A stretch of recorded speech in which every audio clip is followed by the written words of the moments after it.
Good morning. Good morning to you. Am I audible? Okay.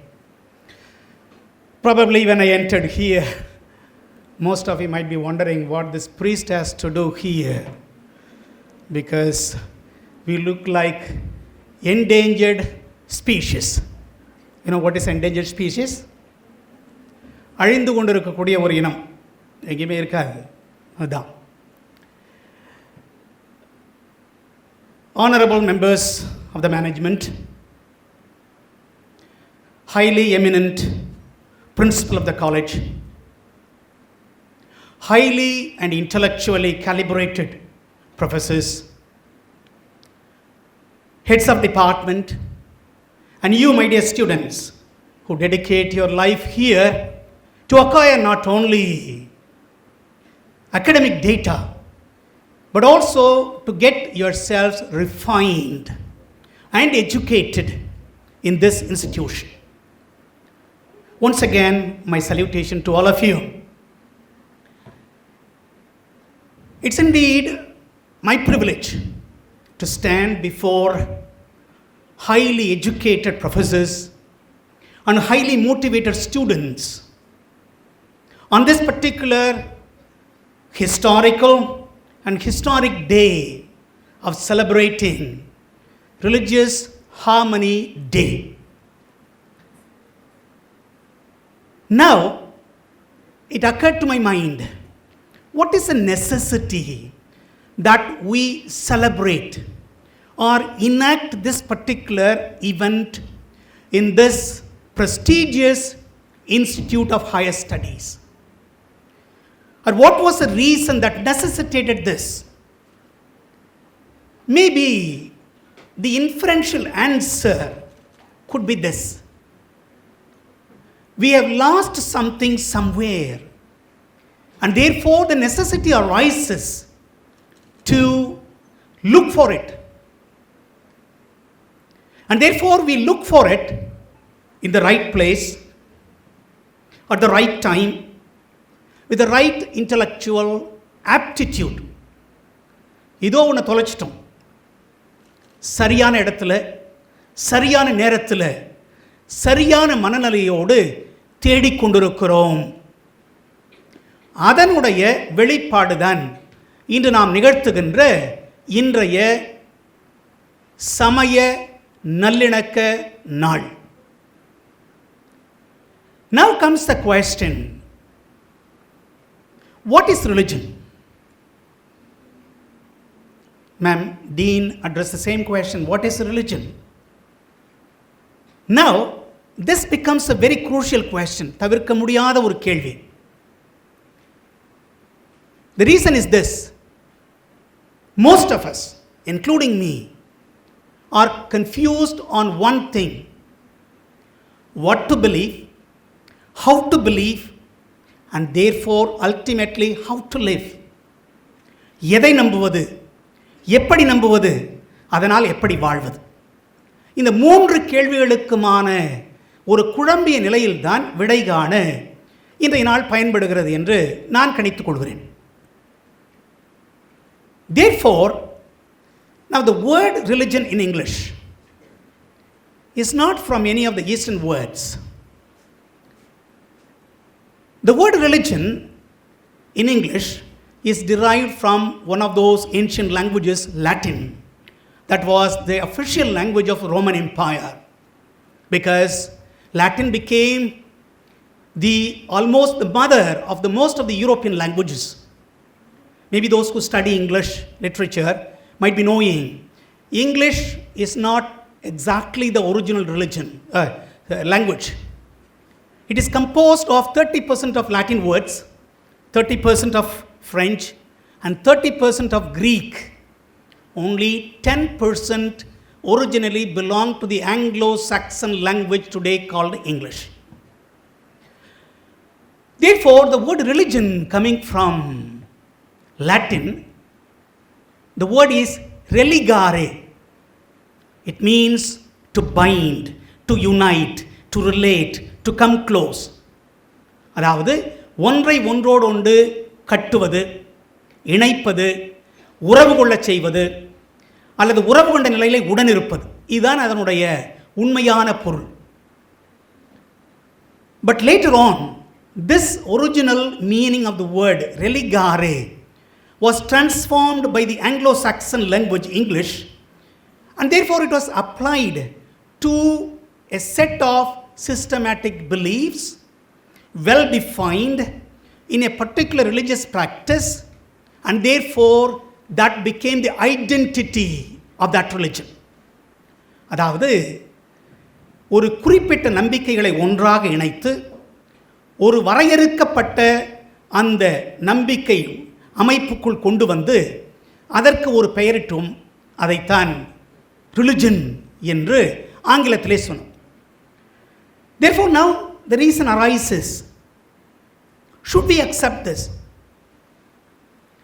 In other words, I would rather say, let us make a comparison between this European definition of religion with the words that we apply to express the same. Whatever be the language, Telugu, Kannada, Malayalam, Tulu, Hindi, whatever be the language, we have a word to refer to this word religion. I don't know how many languages do you speak here. தமிழில் எடுத்துக்கிட்டோம் அப்படின்னு சொன்னால் பெரும்பாலும் 3 வார்த்தைகளை பயன்படுத்துகிறோம். ஒன்று மதம், இன்னொன்று சமயம், இன்னொன்று மறை.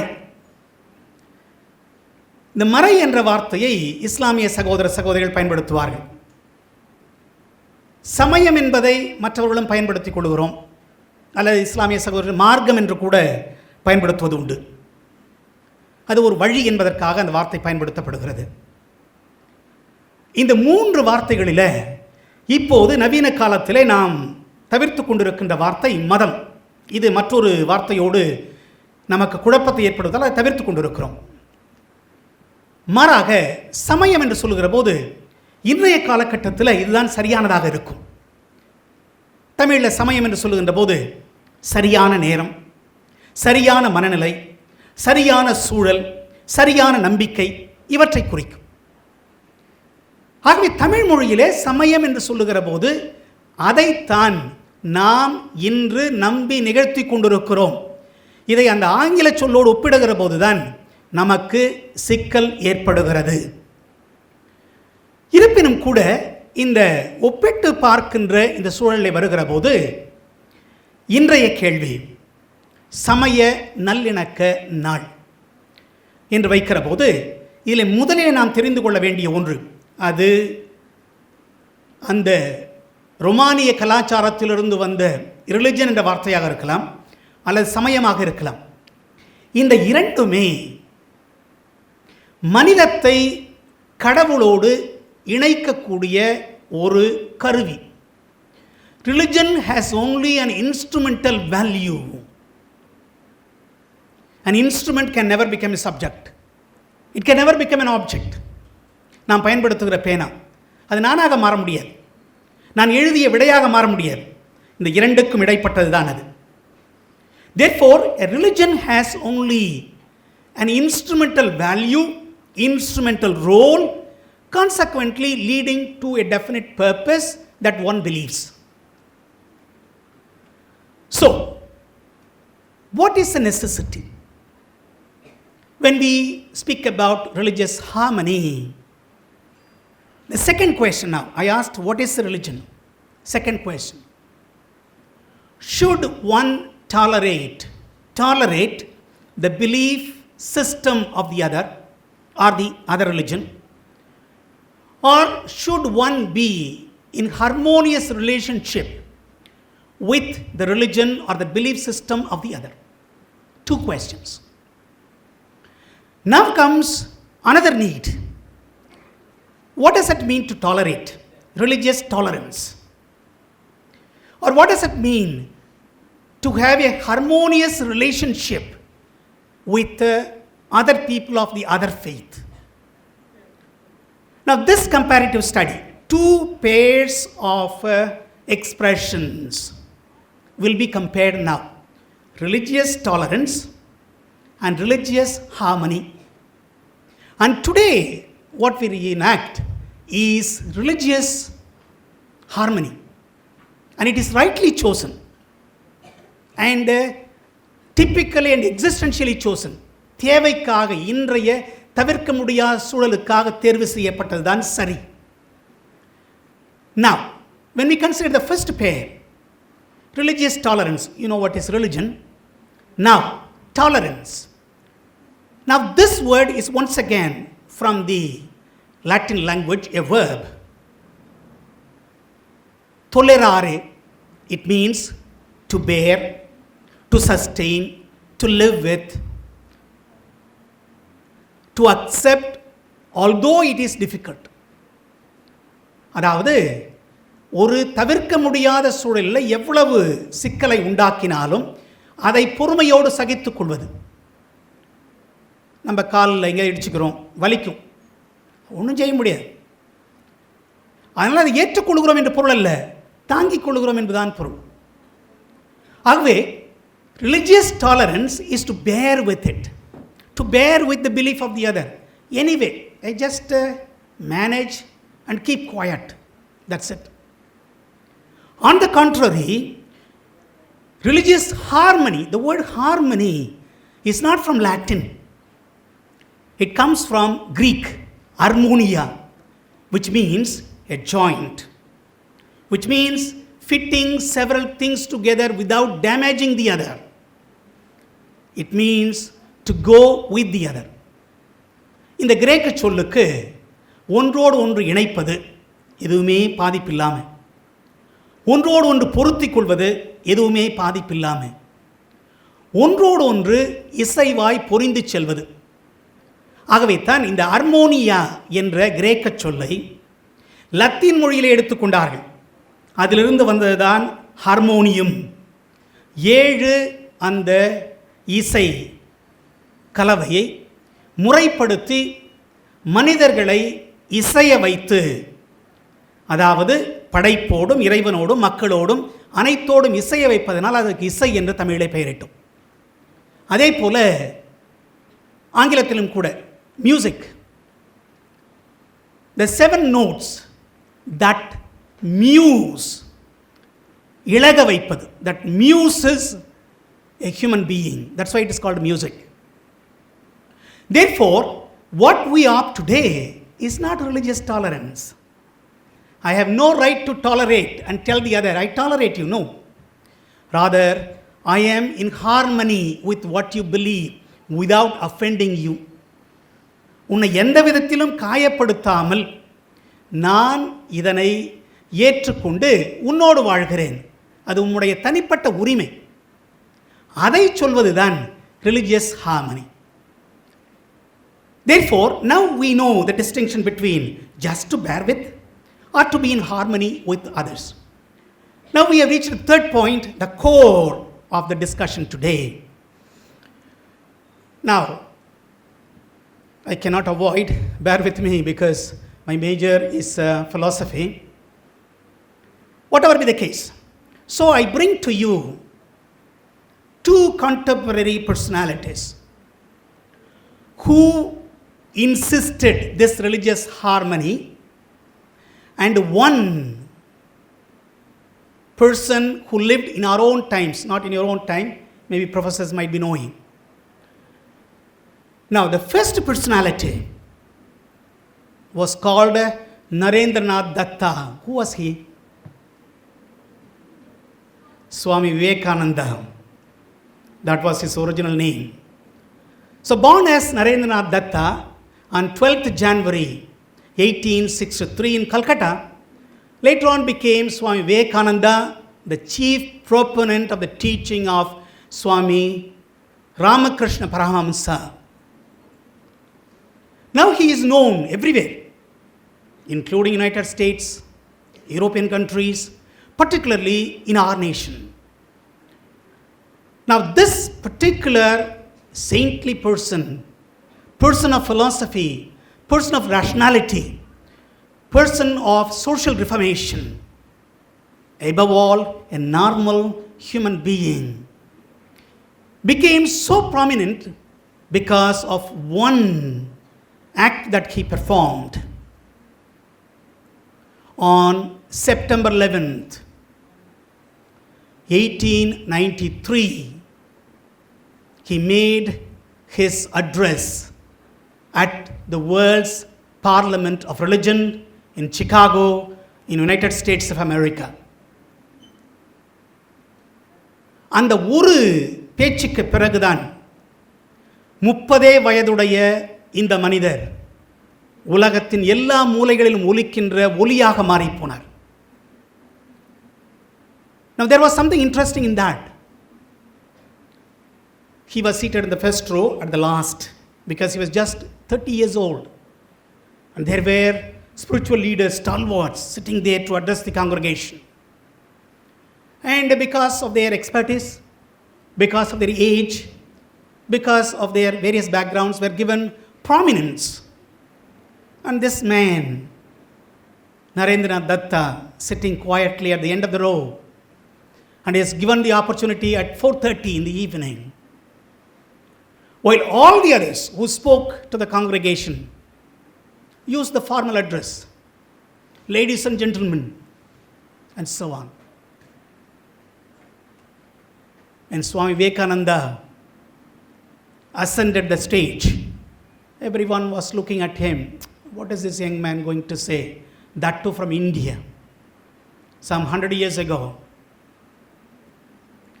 And Swami Vivekananda stood there, looked at them straight in their eyes, and began his speech. Sisters and brothers of America. At these 4 words, the whole congregation stood up, and it took a few minutes to silence them. This was the only man who addressed them as sisters and brothers of America. Therefore, the audience met someone different from this land called India. Now, I exactly quote from his speech a few sentences. I thank all of you in the name of Mother of Religions.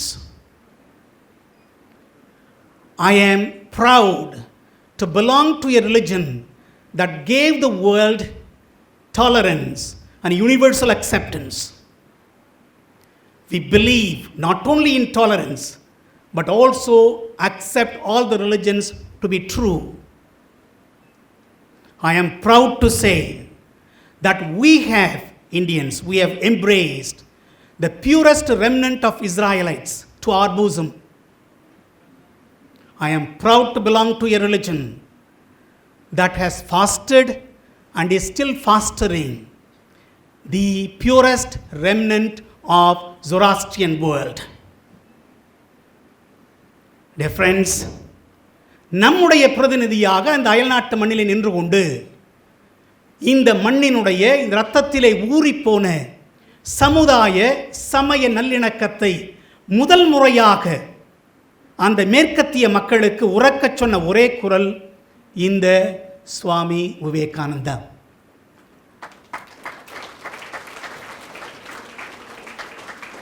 In that, we must also note 2 things. He speaks at the end. We have gathered together the remnant of Israel, that means Jewish people who came to India, southern part of India, to Kerala. We have embraced them, which was absolutely a forbidden thing in the United States of America at that time. அடுத்து பாரசீக பெர்ஷிய நாட்டிலே தோன்றிய பாரசீக மதம், அதனையும் இன்று வரை நாங்கள் போற்றி பாதுகாத்து கொண்டிருக்கிறோம். இதைவிட ஒரு மத நல்லிணக்கத்தை ஒருவரும் சொல்ல முடியாது.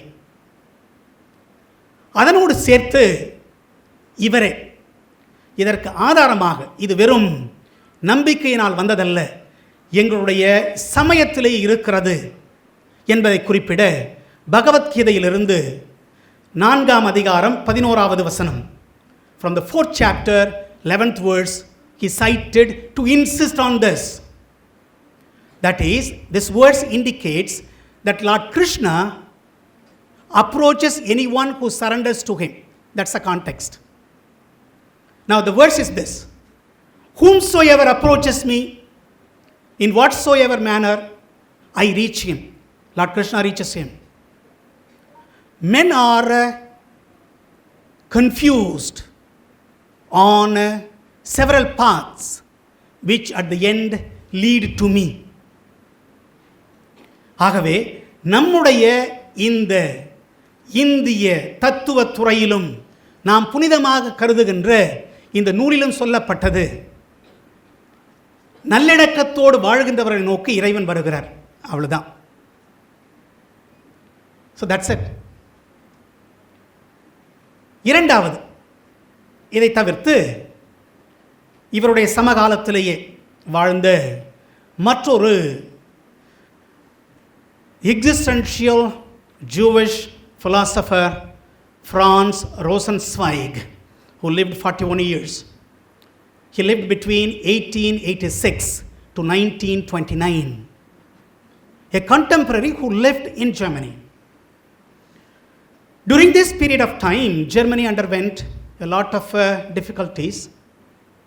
He, being a Jew, long back migrated to Germany, was distinguished not in the right sense.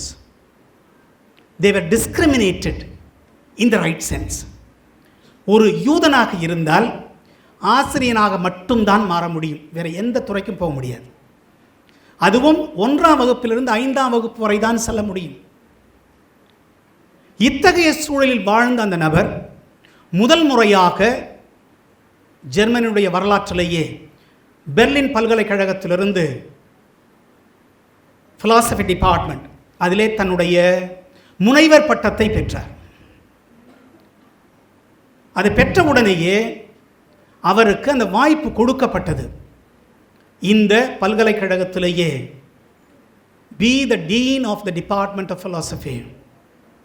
But he refused. And he said, until all my people are respected, I will not accept this. Came down to his town, Frankfurt, and started a school to educate his own people. Of course, from then on, the thing changed. Now, his major work, the chief work, is called the Star of Redemption. You might be wondering, what is this redemption and star? Now, if you were to look at the flag of the land of Israel, the flag, you will have a star with 6 faces. That is the symbol used by the King David of those people. Till today it is used. So he made use of this symbol to speak about the relationship between the rest of the creation, the top of the creation, human beings, and God. Let's leave that. In this process, he comes to the conclusion, just a few words, which shook the whole Germany and the whole world till today. He said, God created the world and not religion. கடவுள் உலகை படைத்தார், மதங்களை அல்ல. ஒரு பாரம்பரிய யூதனிடம் இருந்து அவருடைய ஆராய்ச்சியில் உருவான இந்த மத நல்லிணக்க கோட்பாடு, அது அந்த சமயத்தில் அங்கே தேவைப்பட்டது. இதை அந்த சூழலில் நம்முடைய சூழலுக்கு பொருத்தி பார்த்தாலும் பொருந்தும். எந்த கடவுளும் படைப்பை உருவாக்கினார், மதங்களை உருவாக்கவில்லை. ஆகவே இரண்டாவது நபர் சமகாலத்திலே வாழ்ந்தவர் ஒரே மாதிரி. மூன்றாவது நபர் நம்முடைய தமிழ் மண்ணிலே வாழ்ந்து மறைந்தவர் தான் கவிஞர் கண்ணதாசன். ஒருவேளை இப்போது இருக்கின்ற தலைமுறைக்கு அவருடைய பாட்டு தெரியுமா நான் தெரியல. திரையுலகில் மிகப்பெரிய கொடிகட்டி பறந்த ஒரு கவிஞன். அது மட்டுமல்ல, தன்னுடைய எழுத்துத்துறையிலும் ஏறத்தாழ 6 கவிதை தொகுப்புகளை வெளியிட்டிருக்கிறார்கள் அவருடைய தொகுப்பில். இதை தவிர்த்து தனிப்பட்ட நாவல்களும் உண்டு, சிறுகதைகளும் உண்டு. இப்படி அந்த கவிதை தொகுப்பில் 3வது தொகுப்பில் இவர் நாத்திகனாக இருந்து ஆத்திகனாக மாறிய பிறகு கடவுள் நம்பிக்கையினுடைய அடிப்படையில் ஒரு கவிதை ஒன்றை எழுதினர். அதற்கு தலைப்பு நீ மணி நான் ஒலி. கடவுளை பார்த்து இந்த கவிஞர் ஒரு பக்தனாக இருந்து கொண்டு கடவுளை பார்த்து சொல்லுகிறார், நீ மணி, நீ அடித்தால்தான் நான் சத்தம், இல்லை போனால் எதுவுமே இல்லை. இப்படி தலைப்பிட்டு எழுதுகிற போது அவற்றில் வருகின்ற அந்த கவிதை தொகுப்பில் இருக்கின்ற ஒரு சில வரிகளை நீக்கிவிட்டு நமக்கு சாதகமானதை மட்டும் உங்களுக்கு சொல்லுகிறேன். அப்படி பிறப்பின் வருவது யாதென கேட்டேன், பிறந்து பார் என இறைவன் பணித்தான். அறிவெனப்படுவது யாதென கேட்டேன், அறிந்து பார் என இறைவன் பணித்தான். படிப்பெனப்படுவது யாதென கேட்டேன், படித்து பார் என இறைவன் பணித்தான். பாசம் என்பது யாதென கேட்டேன், பகிர்ந்து பார் என இறைவன் பணித்தான். வறுமை என்பது யாதென கேட்டேன், வருந்திப்பார் என இறைவன் பணித்தான். முதுமை என்பது யாதென கேட்டேன், முதிர்ந்து பார் என இறைவன் பணித்தான். இறப்பின் பின்னது யாதென கேட்டேன், இறந்து பார் என இறைவன் பணித்தான். அனுபவித்தேதான் வாழ்வது வாழ்வெனில் ஆண்டவனை நீ என கேட்டேன். ஆண்டவன் சற்றே அருகு நெருங்கி அந்த அனுபவம் என்பதை நான் தான் என்றான் என்று முடிப்பார். இதில் சொல்லப்பட்ட அனைத்து மனித வாழ்க்கை நிலையும் அனைவருக்கும் சமமானது. அவர் சொல்லுகின்ற அனைத்து மனிதர்களுக்கும் பொருந்தும். பெயரிடாத அந்த கடவுளை பார்த்து இப்படி போராடுகின்ற கவிஞன் அந்த அனுபவத்தை தான் கடவுளாக கொள்ள வேண்டும்.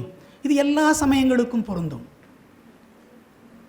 இப்போ இந்த அனுபவத்தை அடிப்படையாக வைக்கின்ற போது வேறொரு இடத்திலிருந்து உங்களுக்கு ஒரு செய்தியை சொல்லுகிறேன். இந்த சமயம் என்பது மனிதர்கள் கடவுளை தேடுவது, ஆன்மீகம் என்பது கடவுள் மனிதனை தேடுவது, படைப்பை தேடுவது. அப்படி தேடுகிற போது ஏற்படுகின்ற அந்த அனுபவம் தான் மதம். ஆகவே இது எந்த சமயமாக இருந்தாலும் சரி, மனிதர்கள் ஒரு துறையிலிருந்து தேடுகிற போது நாம் கடவுளை தேடுகிறோம். மற்றொரு துறையிலிருந்து பார்க்கிற போது அந்த பரம்பொருள் நம்மை தேடுகிறது. அதில் ஏற்படுகின்ற தனிப்பட்ட அனுபவம் ஒவ்வொருவருடைய சமயம். மீண்டும் என்ன, அனைத்தும் நல்லிணக்கத்தோடு வருவதற்காக இருப்பதைத்தான் வலியுறுத்துகிறது. அது மட்டுமன்று, இதே கவிஞர் பல இடங்களிலே இதை பேசிய பிறகு கிறிஸ்துவ இலக்கியத்திலிருந்து உங்களுக்கு ஒன்று வைக்கிறேன். இந்த கவிஞர் தான் இறப்பதற்கு முன்பாக எழுதி முடித்த நூல் இயேசு காவியம். 10 நாட்களில் முடிக்கப்பட்ட நூல், 450 பக்கங்களுக்கு மேல். அப்படி அவருக்கு முதல் முறையாக இந்த விவிலியத்தை பற்றிய செய்தி சொல்லப்படுகிறது. கேட்டுக்கொண்டு தன்னுடைய தமிழ் புலமையை கொண்டு இந்த நூலை வடித்து வைத்தார். இதில் பல இடங்களில் தமிழ் பண்பாட்டை இணைத்துக் கொண்டார். இயேசுவினுடைய வாழ்க்கை என்பது உங்களுக்கு தெரியும். பாலஸ்தீன நாட்டில், இஸ்ராயல் நாட்டில் பிறந்தவர், யூத மதத்தை சார்ந்தவர். அது இருப்பினும் கூட இப்போது இருக்கின்ற இந்த மக்களுடைய வாழ்க்கையை பார்த்து கொண்டார். தமிழ் கலாச்சாரத்தை இணைத்துக் கொண்டார். இந்த தமிழ் கலாச்சாரத்தில் மிக இனிமையான ஒன்று பிறப்பின் ஆரம்பத்திலேயே வருவது தாலாட்டு. இந்த தாலாட்டு என்ற வார்த்தையே ஒரு காரணப்பெயர் அல்லது மனித வாழ்க்கையின் அங்கத்தை அப்படியே வைப்பது. தால் என்றால் நாக்கு, ஆட்டுதல் என்றால் அசைத்தல். பிறந்திருக்கின்ற தன்னுடைய குழந்தைக்காக தாய் தன்னுடைய நாக்கை அசைத்து பாடுவது தாலாட்டு. இந்த தாலாட்டு என்பது கற்பனை அல்ல, மாறாக பிறந்திருக்கின்ற அந்த குழந்தையை தாய் பார்த்து தன்னுடைய குழந்தை இப்போது எப்படி இருக்கிறது, எப்படி இருக்க வேண்டும், எப்படியெல்லாம் வாழ வேண்டும் என்ற எதிர்பார்ப்பு, இதனை சுமந்து கொண்டுதான் இந்த தாலாட்டு வரும். இதற்கு மத வேறுபாடெல்லாம் கிடையாது. நாம் பலமுறை நினைப்பது, குழந்தையை தூங்க வைப்பதற்காக ஒரு வேளை தூங்கலாம், ஆனால் அது தாயினுடைய உள்ளத்தினுடைய வெளிப்பாடு. இதை அடிப்படையாக வைத்துக் கொள்கிறார் இந்த கவிஞர். பெத்லகேம் நகரில் இந்த குழந்தை பிறந்திருக்கிறது. தாய் மரியா, தந்தை யோசேப்பு, இதை அவர் சொல்ல வேண்டும். இந்த நூலை முடித்தாயிற்று. திடீர்னு அவருக்கு ஒரு யோசனை, ஒரு தாலாட்டு பாடல் பாடி வைத்தால் என்ன என்று முயற்சி செய்து 4 வரி பாடல்கள், 18 பாடல்கள் எழுதினார். இப்போ எத்தனை வரி? 72. அந்த தாலாட்டு பாடலிலும் கூட இந்த தமிழ் சமுதாயத்தினுடைய பரந்த மனப்பான்மை, ஒருங்கிணைந்து செல்லக்கூடிய தன்மை, இவற்றை உள்ளிருக்க வைத்திருப்பாரோ என்பது கூட நமக்கு தோன்றுகிறது. ஒருவேளை நான் அந்த பாடலையும் உங்களுக்கு வைக்கிறேன். ஒரு 1.5 நிமிஷம் ஆகும், கொஞ்சம் குத்து கேளுங்க, தப்பில்லை. ஜோதிமணி பெட்டகமே சுடரொளியை யூதருக்கு, ஆதிமகனாய் பிறந்த அருந்தவமே தாலேலோ, வானளந்த திருக்குமரா மனிதகுல மருத்துவனே, தேனமுத திருவாயில் சித்திரங்கள் தீட்ட வந்தாய். பல்லாண்டு பல்லாண்டு பாலைவனம் போலிருந்து எல்லாமும் இழந்து வரும் இஸ்ரேலை வாழ வைப்பாய். அந்நாளில் நூலோர்கள் ஆன்றோர்கள் பெரியோர்கள் சொன்னபடி மீட்பதற்கு தோன்றி வந்தாய் தாலேலோ. மாளிகையும் இல்லை மஞ்சமில்லை என்றாலும் ஏழை தொழுவில் வந்த இறைமகனே தாலேலோ. இன்னின்ன காலமெல்லாம் இவ்வாறு நடக்கும் என சொன்ன இறை வாக்கனுக்கு தொடர்பான உதாரணமே. தச்சனுக்கு பிள்ளை என்றும் தாயுறுத்தி கன்னி என்றும் இச்சனங்கள் சொன்னாலும் இறைவனது திருக்குமரா, மாரியிலே மழை பொழிந்து மக்களினம் வாழ வைக்கும் காரியம் போல் உன் தந்தை காலத்தை அனுப்பி வைத்தார். உன்னை போல் செல்வனை நான் உலகெங்கும் கண்டதில்லை, என்னை போல் ஏழையை நீ எங்கேனும் கண்டதுண்டா? போட்ட விதை முளைக்கும் பொன்னான பூமியிலே வாட்டமில்லா பயிராக வந்து விளைந்தவனே, நல்ல குறிகள் எல்லாம் நான் பார்க்க தோணுதையா? வல்லவராம் உன் தந்தை மனதில் என்ன வைத்தாரோ? காட்டு வழி போனாலும் கள்ளர் பயமானாலும் கூட்டம் உனை தொடரும் கோமகனே தாலேலோ. ஆகாய பந்தலிலே 1000 பேர் சுற்றி வந்து வாகாக சீரழித்த வரமே மணிமகனே, மாணிக்க தொட்டிலுக்கு வாய்க்காத பெருமையெல்லாம் ஆனிரை தொழுவினருக்கு யாரளித்தார் எம்கோவே. எவ்விடத்தில் பிறந்தாலும் எப்படித்தான் வாழ்ந்தாலும் செவ்வான திருக்குமரன் தேசமெல்லாம் புகழ் பெறுவான். நம்பிக்கை விசுவாசம் நான் வைத்து இருப்பது போல் நம்பி உனை தொடர்வோர் நாளை பெருகுவரே.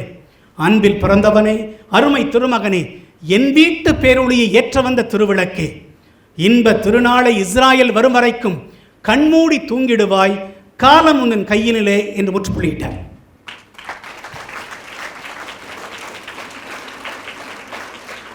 இந்த தாலாட்டு பாடலிலே எடுத்தவுடனேயே கடவுளை ஜோதியாய், மனிதகுல மருத்துவனாய், யூதருக்கு மட்டும் இல்லை, மனிதகுல மருத்துவனாய், மனிதம் இழந்து கொண்டிருக்கின்ற இந்த அமைதியை கொடுப்பதற்காக இருந்தபோது கொடுக்க வருகின்றவர். மக்கள் என்ன சொன்னாலும் மக்களை வாழ்விக்கின்ற மழை இல்லை எனில் முடியாது. ஆகவே அதற்கு ஏற்றவாறு வந்தாய். மக்கள் இனம் இன்னாருக்கின்றில்லை. அது அப்படியானால் அவர்களுக்கு அறிவார்ந்த பதிலை கொடுக்க வேண்டியது என்னுடைய கடமை. ஆகவே தான் இதனை சேவை என்று சொன்னேன் என்று சொல்லுகிறார். Therefore, from this quotation we arrive at a conclusion. You are here, so dedicated, so industrious, that one day you will be an expert in one's own department, one's own discipline, and thereby construct a society. Now in this connection, there is a corollary. Okay? In other words, you might have heard about the 3 jewels of Jainism.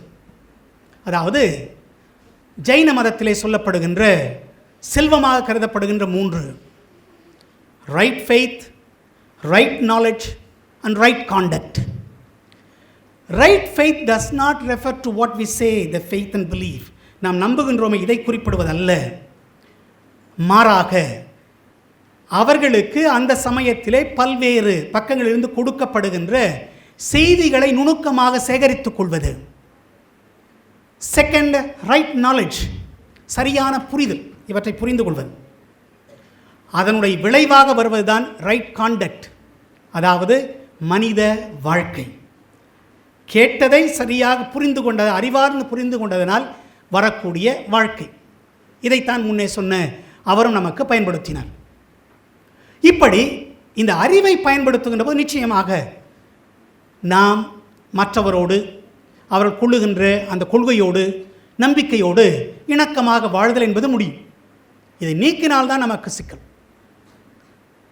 So we need this right understanding, right knowledge, and therefore the wisdom to go in harmonious way with the rest of every faith, every belief that we can come across.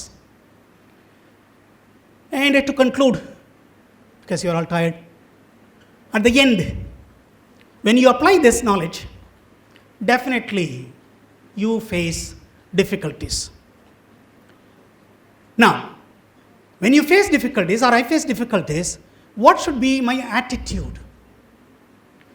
what way should I say or what way should I take to utilize this right knowledge?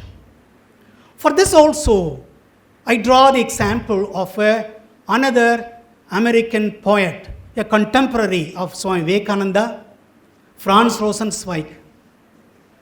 His name is Robert Lee Frost. Maybe some of you may know his name. He wrote a poem, The Road Not Taken. That's the title. At the end of the poem, he says, henceforth, I would be saying with a sigh, somewhere in the woods, two roads diverged by. I took the road less traveled by, and that has made all the difference. Therefore, you know the conclusion. When things come across, do not be hesitant to be different. You can be hesitant to be indifferent. Do not be hesitant to be different. And that will make all the difference. Therefore, dear friends, as we all listen to this sharing, if we were to make a small mantra out of these few lines, then probably we will definitely make a difference in the society.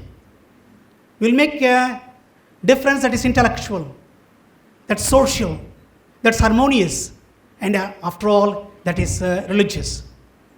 Maybe we can say, looking at the mirror every day, I shall take the road less traveled by, and therefore I will make the difference.